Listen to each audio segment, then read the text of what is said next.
अब अहिले म फरक पार्टीमा भए तापनि नेकपा एमालेका अध्यक्ष केपी शर्मा ओली म त्यही पार्टीबाट मैले राजनीति सुरुवात गरेको हुनाले र केपी ओलीले मलाई त्यत्तिकै बनाएको होइन मन्त्री। म इलेक्टेड हो, जनताबाट अनुमोदित भएको व्यक्ति हो। एक पटक होइन दुई पटक जनताबाट मैले आशीर्वाद पाएर 2070 सालमा संविधान सभाको सदस्य भए। 2074 सालमा फेरि म निर्वाचित भएर दुई पटक निर्वाचित भएको इलेक्टेड जनताबाट अनुमोदित भएको व्यक्ति भएको हुनाले अब तपाईँ मन्त्रीकै कुरा गर्ने भने उहाँले त सांसद नभएका मान्छेलाई पनि त मन्त्री बनाएकै त थियो नि। र पछिल्लो चरणमा चाहिने कतिपय कुराहरू हस्तक्षेपकारी भूमिका त्यहाँ भयो। मलाई काम गर्दाखेरि स्वतन्त्र रूपले काम गर्न दिइएन। विगतमा तत्कालीन अर्थमन्त्री विष्णु पौडेलले बजेट ल्याउँदाखेरि चुरेमा भएका ढुङ्गा गिट्टी बालुवा सबै उत्खनन गरेर भारतलाई बिक्री गर्ने भनेर त्यो बजेट आयो। त्यसमा मेरो घोर आपत्ति भयो र त्यसपछि गएर व्यापक त्यो बेला प्रतिपक्षको रूपमा हुनुहुन्थ्यो सम्माननीय प्रधानमन्त्री शेरबहादुर देउवा, पुष्पकमल दाहाल प्रचण्ड, माधव कुमार नेपाल लगायत उहाँहरू प्रतिपक्षमा हुनुहुन्थ्यो। उहाँहरूले विज्ञप्ति निकाल्नुभयो यो चुरे दोहन गर्न पाइँदैन भनेर। त्यसपछि मलाई पनि भनिएको थियो तपाईँ वन मन्त्रालयले यसको डिफेन्ड गर्नुहोस् बजेटको भन्दा मैले म गर्दैन, यो कदापि स्वीकार्य हुँदैन। वन मन्त्रालयले नसोधेर ढुङ्गा गिट्टी बालुवा चुरे दोहन गर्ने कार्यक्रम यो आएको हुनाले यसमा मेरो असहमति छ भनेर म त्यहाँबाट बाई बाई गरेर निस्केको। तपाईँको पार्टीले तपाईँको कार्य मूल्याङ्कन कसरी हेरेको छ? तपाईँले 90% मैले काम गरेछु भनेर भन्दै गर्दाखेरि तपाईँलाई मन्त्रीबाट किन चेन्ज गरिँदैछ? अनि तपाईँको जुन नेकपा समाजवादी गठन भएको त्यो गठन हुँदाखेरि चाहिँ सबैलाई मन्त्रीको नेपालो दिन्छु भन्ने हिसाबले तपाईँले साथ दिनुभएको र तेस्रो पटक यो जिम्मेवारी मैले नेपाल कम्युनिस्ट पार्टी एकीकृत समाजवादीबाट मैले यो संस्कृति पर्यटन तथा नागरिक उड्डयन मन्त्रालयको जिम्मेवारी मैले पाएँ। त्यसो भएको हुनाले मेरो लागि यो मन्त्री भन्ने कुरा ठुलो होइन।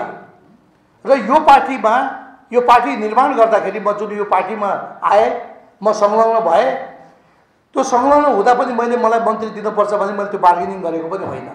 अब पार्टीले मूल्याङ्कन गर्यो, प्रेम हाले, काम गर्छ, जनताको नेता भनेर पार्टीले मूल्याङ्कन गर्यो, मलाई जिम्मेवारी दियो र 90% मैले किन भने भन्दा यो मन्त्रालयमा जहिले पनि संस्कृति पर्यटन तथा नागरिक मन्त्री नियुक्त हुँदाखेरि यो नेपाल एयरलाइन्स बाहेकका निजी कम्पनीहरू छन् नि, प्राइभेट कम्पनीहरू, यिनीहरूले ठुलो चलखेल गरेर आफूले अराएर मान्न सक्ने मान्छेलाई ल्याएर मन्त्री बनाउँथे। आफूले अराएको काम गर्ने मान्छेलाई ल्याएर सचिव बनाउँथे। नेपाल नागरिक उड्डयन प्राधिकरणको डिजी बनाउँथे। नेपाल एयरलाइन्सको महाप्रबन्धक बनाउँथे। त्यो विगतको दिनमा भएको थियो। म एउटा यस्तो व्यक्ति हो जो कसैको सहारा बिना मेरो पार्टीको आदरणीय नेता माधव कुमार नेपालले नै मलाई यो जिम्मेवारी दिएको हुनाले मैले काम गर्दाखेरि कतै पनि मैले पहिला चाहिने सम्माननीय प्रधानमन्त्रीज्यूलाई मैले बुझाउँथे, मेरो पार्टीको अध्यक्षज्यूलाई मैले बुझाउँथे। त्यसपछि उहाँहरूले ढुक्कले चाहे त्यो नारी नीतिको कुरा होस्, चाहे धर्मशालाको कुरा होस्, चाहे क्यासिनोको कुरा होस्, चाहे अहिले काठमाडौँको एयरपोर्टमा भएका जति पनि जहाजहरू पार्किङमा छन् त्यसको क्षमता त्यति छैन। ती जहाजहरूलाई त हरेक ठाउँमा धनगढी, नेपालगञ्ज, विराटनगर लगायतका ठाउँमा नाइट स्टे गर्नुपर्ने, पार्किङ गर्नुपर्ने। ती जहाजहरू त्यहाँ पार्किङ गराउनको लागि अहिलेसम्म कुनै मन्त्रीले यो काम गर्न नसकेको काम हामीले गरेका छौँ। सचिवजीले गर्नुभएको छ, हाम्रो डिजी साहबले गर्नुभएको छ। त्यसो भएको हुनाले पनि मैले त 90% त कमै मागेको छु त, 2-4% तपाईँहरू थपिदिनुहोस् न साथीहरू। धन्यवाद।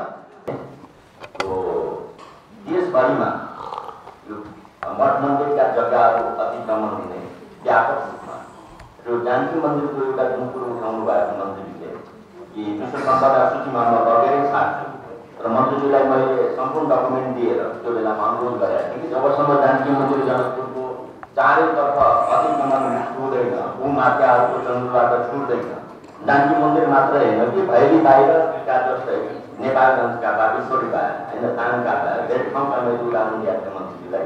यसमा चाहिँ जुट गतिमा अभियान चलाएर अतिक्रमण हटाएर यसलाई सबलाई प्रष्टीकरण रूपमा लग्नुपर्छ र सरसर सालमा हाम्रा तत्कालीन प्रधानमन्त्री माधव नेपाल भएको बेलामा सबलाई प्रश्नमा लाग्ने क्युआर समेत चाहिँ मन्त्री परिषदमा बनेर थन्केर गएको छ। यसलाई कसरी कार्यान्वयन गर्ने मन्त्रीजी पर्खिनु भएको कि त्यो अतिक्रमण हटाउन म पहिला मैले जान्छु होइन, तपाईँहरूमाथि गोली चलाएको त्यो बेला अब म गोली थाप्छु भन्नुभएको त्यो काम चाहिँ 1% पनि मलाई लागेको सुरु भएन, किन हो? वास्तवमा अब तपाईँले पटक पटक मन्त्रालयमा आएर त्यो भन्दाखेरि त्यहाँ जाने भूमि सुधार मन्त्रीलाई पनि सँगै लगेर जाने भनेर हाम्रो सल्लाह भएको थियो। तर विभिन्न कारणले कहिले मेरो समय नमिल्ने, कहिले उहाँको समय नमिल्ने र हाम्रो कार्यकालभित्र यो कम्तीमा सुरुवात गर्नुपर्छ भन्ने मैले ठानेको थिएँ। यो विषयमा मैले मन्त्रालयका सचिवजीसँग पनि यो बारेमा छलफल भएको त धेरै हजारौँ बिघा छैन राम जानकी मन्दिरको जग्गा अतिक्रमण भएको छ, यसलाई फिर्ता ल्याउनुपर्छ भनेर हाम्रो सल्लाह पनि भएको थियो। त्यति मात्रै नभएर निजगढमा अन्तर्राष्ट्रिय विमानस्थल बनाउने भनेर त्यो बारेमा पनि हामी त्यहाँ गएका थियौँ। गठबन्धन दलका चाहिने नेता आदरणीय माधव बुहार नेपाल, रामचन्द्र पौडेल लगायतका नेताहरू जानुभएको थियो। त्यो बेला त्यहाँ जाने कि भन्ने भएको थियो, पछि विभिन्न कारणले गर्दाखेरि त्यहाँ जान सकिएन।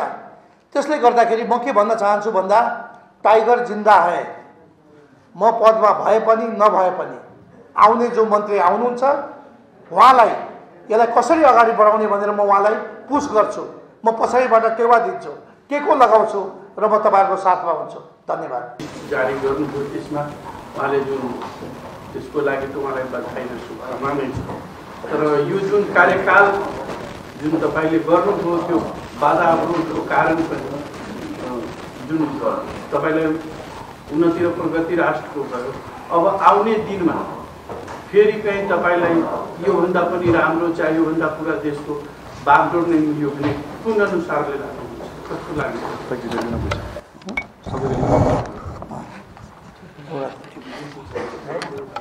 इन्डिभिजुअल दिउँ न बिर्सिहाल्नु, उहाँको जवाब दिइहाल्नु। सयमा मैले आफूलाई चाहिँ 90% दिएको छु अङ्क भन्नुभयो होइन। अब 100मा 100 नै किन मिल्यो र आफूले आफूलाई दिन मिल्यो भएछ, यहाँले 90 दिनुभएको छ। बाँकी रहेको 10% चाहिँ किन दिनु भन्नु अथवा के गर्न चाहनु भएको भने केमा छुट्नु भयो, त्यसले गर्दा चाहिँ 10 अङ्क पनि खुसी। दुईटा प्रश्नको जवाब दिए। धन्यवाद।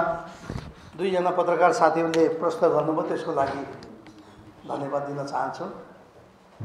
वास्तवमा मैले लगभग 8 महिना 20 दिन आफ्नो कार्यकाल आज पुरा गरेँ। हिजो मात्रै दुईटा ठाउँमा चाहिँ मैले शिलान्यास कार्यक्रम थियो मेरो, त्यहाँ मैले सम्पन्न गरेर फर्केँ। त्योभन्दा अस्ति नेपाल कम्युनिस्ट पार्टी एकीकृत समाजवादीको पोलिट ब्युरोको बैठकबाट मैले आफ्नो राजीनामा दिएर 12 गतेको राजीनामा मैले मिति लेखेर मैले राजीनामा दिइसकेको अवस्था थियो।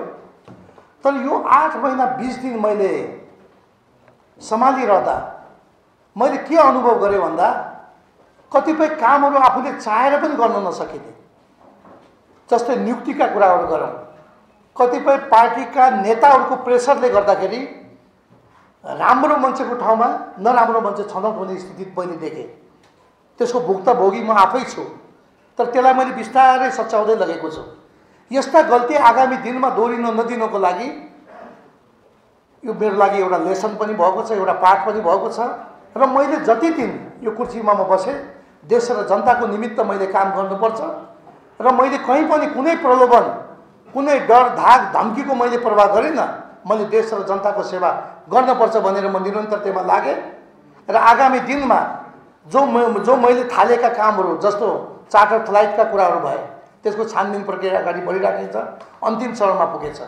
त्यस्तै तारागाउँ हायत रेजेन्सीको कुरा छ, त्यो पनि 90% भन्दा अगाडि पुगेको छ। तर त्यसको चाहिने क्याबिनेटमा लगेर त्यो जग्गा फिर्ता ल्याउने कामहरू हुन सकेन। यी यावत कामहरू बाँकी रहेको हुनाले यी कामहरूलाई आउने मन्त्रीले पुरा गरोस् भन्ने मेरो चाहना छ र म त्यो मेरो निगरानीमा रहिरहनेछ। र त्यही हुनाले पनि उहाँले प्रश्न गरेको कुरालाई कतिपय कामहरू मैले कम्प्लिट गरेँ, कतिपय कामहरू हुन बाँकी भएको हुनाले यो 90% हाम्रो मन्त्रालयले तुलना गरेको, यो तपाईँहरूले त्यसलाई घटाउनु पनि सक्नुहुन्छ, त्यसमा थप्न पनि सक्नुहुन्छ। धन्यवाद। पनि विमला राईको पनि प्रश्नको जवाब गर्दै आउनु भएको छ। तपाईँ चाहिँ मगरको छोरो हो भन्दैमा चाहिँ मुख्य ज्यादै बोल्नु मिल्छ कि मिल्दैन, यो चाहिँ मेरो प्रश्न। प्रश्नकर्ता साथीलाई आज राष्ट्रिय सभामा कार्यसूचीमा त्यो थिएन। आज भनेको मन्त्रीले आफ्नो विषयगत जवाब दिने कार्यक्रम थियो। प्रश्नकर्ताले पनि के थाहा पाउनु पर्यो भन्दा आज मैले यो प्रश्न उठाउनु मिल्छ कि मिल्दैन भनेर मान्यज्यूले त्यो कुरा राम्ररी बुझ्नु पर्थ्यो। यो घटना भएको करिब 12-15 दिन भइसक्यो। उहाँले कानमा तेल हालेर बस्नुभएको थियो।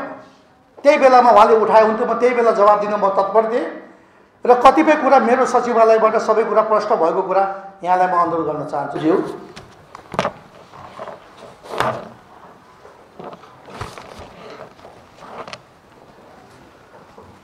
पत्रकार सम्मेलनमा उपस्थित संस्कृति पर्यटन तथा नागरिक उड्डयन मन्त्रालयका सचिवज्यू, मन्त्रालयका सहसचिवज्यूहरू, विभिन्न विभागका महानिर्देशकज्यूहरू, नेपाल वायु सेवा निगमका अस्थायी महाप्रबन्धकज्यू, मन्त्रालयका मातहत निकायका प्रमुखज्यूहरू, कर्मचारी साथीहरू, उपस्थित महानुभाव लगायत महिला तथा सज्जनवृन्द र सञ्चारकर्मी साथीहरू, सबैलाई म हार्दिक स्वागत तथा अभिवादन व्यक्त गर्न चाहन्छु। पछिल्लो समय संस्कृति पर्यटन तथा नागरिक उड्डयन मन्त्रालयमा मन्त्रीको हैसियतले मैले झन्डै 9 महिना अथवा 263 दिन समय बितेको पत्तो नै पाएन। म प्रक्रियामा भन्दा एक्सनमा विश्वास गर्दै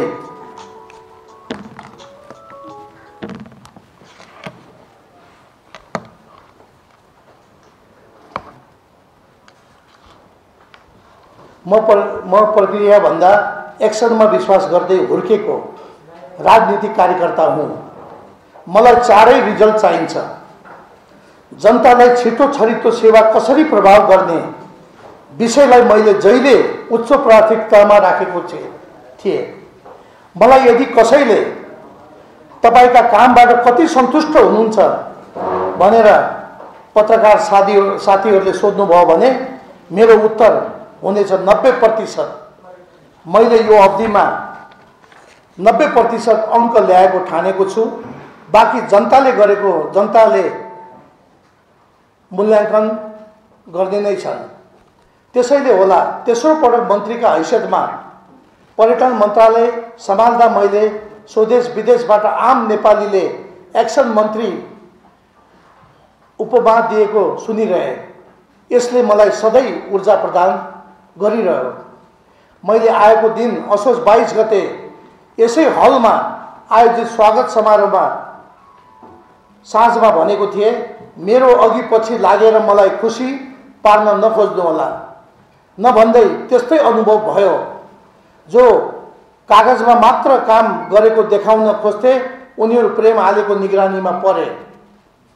मैले सधैँ पिँधमा भन्दा टाकुरामा बसेकाहरूलाई निगरानी गरिरहे र यो अवधिमा म अघि नेतृत्वमा आइपुगेका हुन् वा मैले पदस्थापना गरेका अगुवाहरूलाई काम गरे बापत स्याबासी दिए।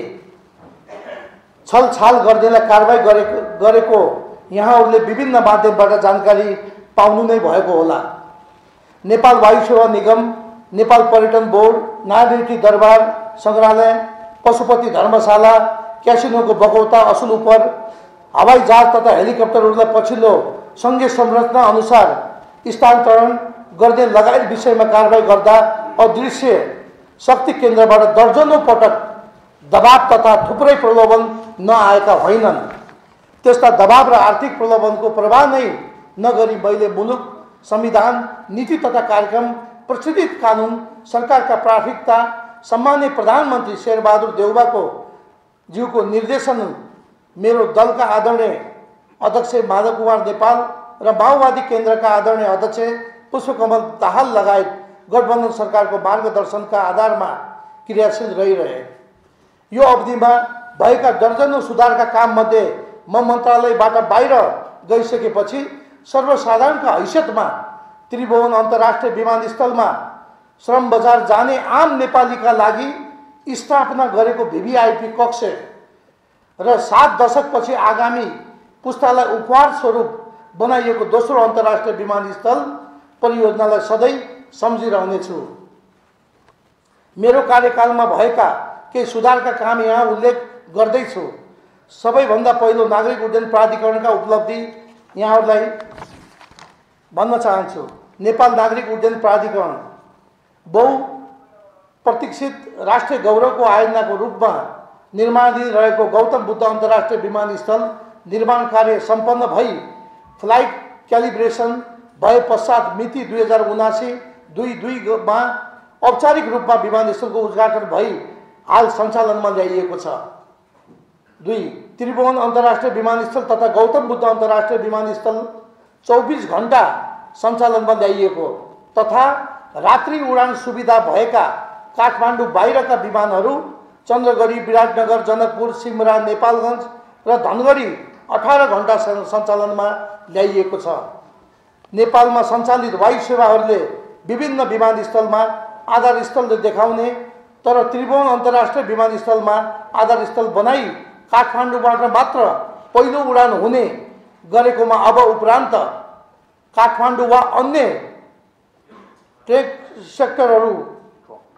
ट्रङ्क सेक्टरका विमानस्थलमा पहिलो उडान हुने व्यवस्था गरिएको छ। 4. त्रिभुवन अन्तर्राष्ट्रिय विमानस्थलको आन्तरिक टर्मिनलबाट गोल्डन गेटसम्म आन्तरिक हवाई यात्रुका लागि दुईतर्फी निःशुल्क यात्रु शटल बस सेवा सञ्चालनमा ल्याइएको छ। त्रिभुवन अन्तर्राष्ट्रिय विमानस्थल भएर बाहिर जाने यात्रुहरूको लागि विगतमा PCR टेस्ट गरे बापत रु 2000 र ऱ्यापिड टेस्ट गरे बापत 2000 शुल्क लिने गरिन्थ्यो, त्यसलाई घटाएर 1200 मा ल्याइयो। 6. अन्तर्राष्ट्रिय नागरिक उड्डयन सङ्गठन आइकाओबाट नेपालको उडान सुरक्षा सम्बन्धमा गरिने सम्परीक्षण कार्य universal safety oversight audit programme सम्पन्न भएको छ। इलाम जिल्ला स्थित सुकीलुम्बा विमानस्थलको निर्माण कार्य सम्पन्न भई नियमित उडान सञ्चालन गरिएको छ। अर्घाखाँची, बलेवा, मसिनोचो र कालीकोट विमानस्थलमा पक्की धामन मार्ग निर्माण सम्पन्न भएको छ। राष्ट्रिय गौरवको आयोजनाको रूपमा पोखरा अन्तर्राष्ट्रिय विमानस्थल निर्माण कार्य प्रगति 97% सम्पन्न भइसकेको र अब निकट भविष्यमा सञ्चालन हुने अवस्था रहेको छ। काठमाडौँ र भैरवा विमानस्थल रहेको जहाजलाई अवरोध पुर्याउने संरचनाहरू हटाउन प्राधिकरणको बोर्ड बैठकबाट निर्णय भएको छ। नेपाल वायु सेवा निगम गन्तव्य विस्तार निगमले वैशाख 9 गते 22 अप्रिलदेखि रियादमा हप्ताको 2 दिन नियमित उडान प्रारम्भ गरेको छ। 4 लाख भन्दा बढी संख्यामा नेपाली श्रमिकहरू रहेको आकर्षण गन्तव्य पनि हो। बाह्य गन्तव्यमा नियमित उडान सुचारू, कोभिड-19 तथा विविध कारणले बन्द वा स्थगित भएका निगमका अन्तर्राष्ट्रिय गन्तव्य नियमित उडानहरू निम्न बमोजिम पुनः सुचारू भएका छन्। आन्तरिक गन्तव्यमा सुदूरपश्चिमको नियमित उडान, बझाङ, डोटी, अछाम, बाजुरा नियमित उडान सञ्चालन तथा इलाम, सुकीलुम्बा विमानस्थलमा नियमित उडान तयारी गरिएको छ। गौतम बुद्ध अन्तर्राष्ट्रिय विमानस्थल वाइड बडी सफल अवतरण वैशाख 15 गते वाइड बडी सफलतापूर्वक अवतरण गरी आफ्नो कार्यालय स्थापना गरी ग्राउन्ड ह्यान्डलिङको लागि सम्पूर्ण तयारी पुरा गरी ग्राउन्ड ह्यान्डलिङ सुरु गरिएको छ। डिजी सर्टिफिकेसन निगमले इतिहासमा नै पहिलो पटक डिजी सर्टिफिकेसनको प्रमाणपत्र डेन्जरस गुड खतराजन्य पदार्थ ओसार पसार सुरु गरिएको छ। देशलाई परेको सङ्कटको अवस्थामा उद्धार उडान र मेडिकल सामान आपूर्ति गरेको छ। मध्य पूर्व तथा खाडी मुलुक जाने नेपाली श्रमिकलाई आर्य काउन्टरबाट टिकट लिन पहिलो 40 जना यात्रुलाई हवाई भाडामा छुट दिइएको छ। लुम्बिनी विकास कोष 45 वर्षसम्म कार्य सम्पन्न हुन नसकेको लुम्बिनी विकास कोषको गुरु योजना 3 वर्षभित्र सम्पन्न गर्न आवश्यक बजेटको व्यवस्था गरी कार्ययोजना सुरु गरी निर्माण कार्य चालु अवस्थामा भइरहेको छ। 2566 बुद्ध जयन्ती अवसरमा भारतका सम्माननीय प्रधानमन्त्री नरेन्द्र मोदीलाई निमन्त्रणा गरी आजसम्म गौतम बुद्ध जन्मस्थलको बारेमा भएको अन्योलतालाई भारतका सम्माननीय प्रधानमन्त्रीज्यूबाट बुद्धको जन्म नेपालमा नै भएको हो भनेर बोल्नु भएको र म मन्त्रीको हैसियतले मैले नै त्यो कार्यक्रमको अध्यक्षता गरेको थिएँ। नेपालको पहिलो 5000 क्षमताको ध्यान केन्द्र तथा सभा हलको निर्माण सम्पन्न गरी मेरो कार्यकालमा अति तीव्रता दिई 2596 अवसरमा सम्माननीय प्रधानमन्त्री शेरबहादुर देउबा ज्यूबाट उद्घाटन गराइएको छ। लुम्बिनीलाई प्राकृतिक वनको रूपमा संरक्षित गर्नको लागि बुद्धकालीन प्रजातिका 40,000 वृक्षारोपण कार्य सम्पन्न गरेको छ। पशुपति विकास कोष विश्व रूपमा शिलान्यास गराई समयमै निर्माण कार्य सम्पन्न गर्न निर्देशन गरेको छु। पशुपतिनाथ वरिपरि खाली भित्ताहरूमा सौन्दर्यकरणका लागि चित्रलेखन कार्य तथा रङरोगन सरसफाई गरिएको छ। अन्य वर्षको तुलनामा यस वर्षको महाशिवरात्रि भव्य र सभ्य रूपमा सम्पन्न भएको छ।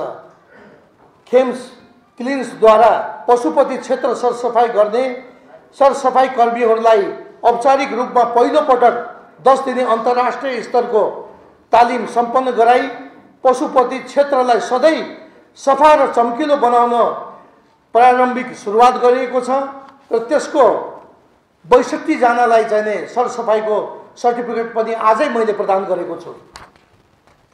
पुरातत्व विभाग भूकम्पपछिको पुनर्निर्माण कार्यक्रम भूकम्पबाट क्षति भएका 920वटा सम्पदा मध्ये 2078 श्रावणदेखि हालसम्म 656वटा सम्पदाहरूको संरक्षण तथा पुनर्निर्माण कार्य सम्पन्न भएको छ।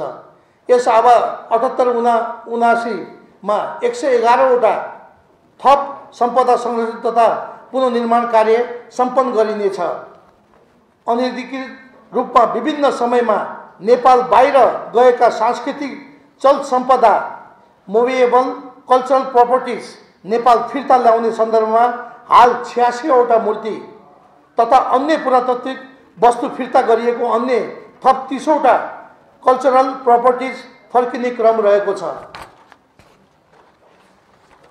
नीतिगत रूपमा नेपालको संविधान 2072 मा उल्लेखित प्रावधान अनुसार प्राचीन स्मारक पुरातात्विक स्थलहरूको संरक्षण जीर्णोद्धार अध्ययन अनुसन्धान तथा उत्खनन कार्य सङ्घ प्रदेश र स्थानीय सरकारलाई जिम्मेवारी र उत्तरदायित्व वहन गर्ने गराउने सम्बन्धमा प्राचीन स्मारक संरक्षण ऐन 2013 र राष्ट्रिय संस्कृति नीति समयानुकूल संशोधनका लागि पेश गरिएको छ।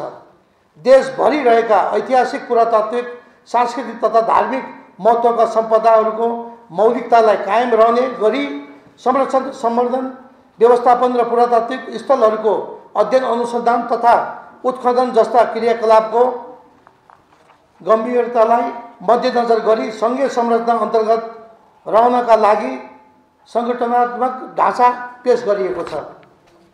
पर्यटन विभाग सगरमाथा क्षेत्रको पर्वतारोहणलाई व्यवस्थित बनाउन पर्वतारोहण अनुगमन तथा सहजीकरण समिति गठन गरी सगरमाथाको आधार शिविरमा नै पदाधिकारीहरूलाई खटाइएको मान्य मन्त्रीज्यू र सचिवज्यूहरूबाट आधार शिविरमा अनुगमन समेत भएको छ। ग्रेट हिमालय ट्रेल अन्तर्गत यस आवा 78-79 मा 120 किलोमिटर हिमाली पदमार्गको निर्माण सम्पन्न भएको छ। यसबाट आरोहण खुला गरिएको हिमालहरूको आधार शिविर अभिवृद्धि भएको छ। एक प्रदेश एक पर्यटकीय गन्तव्य कार्यक्रम अन्तर्गत 7वटै पर्यटकीय गन्तव्यहरूको विस्तृत परियोजना प्रतिवेदन तयार भएको तथा आयोजना निर्माणको कार्यलाई निरन्तरता दिइएको छ।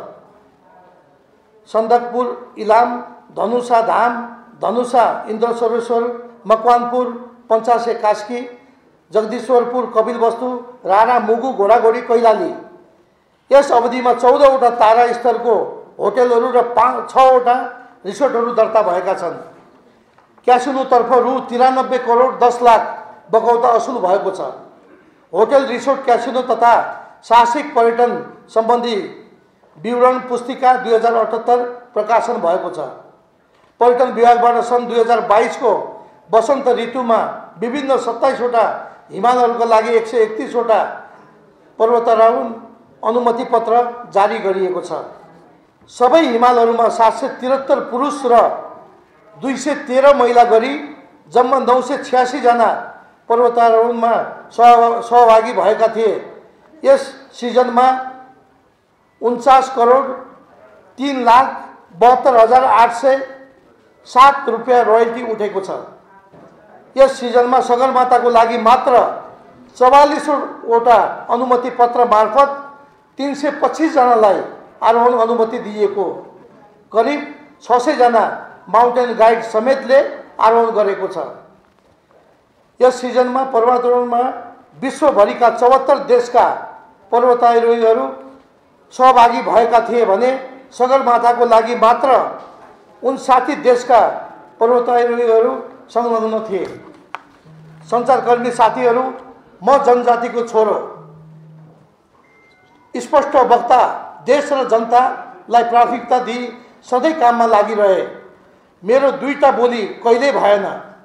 काम गर्दै जाने सिलसिलामा कतै बोल्न नजानेको भए त्यो मेरो नियत थियो भनेर नठानिदिनु होला।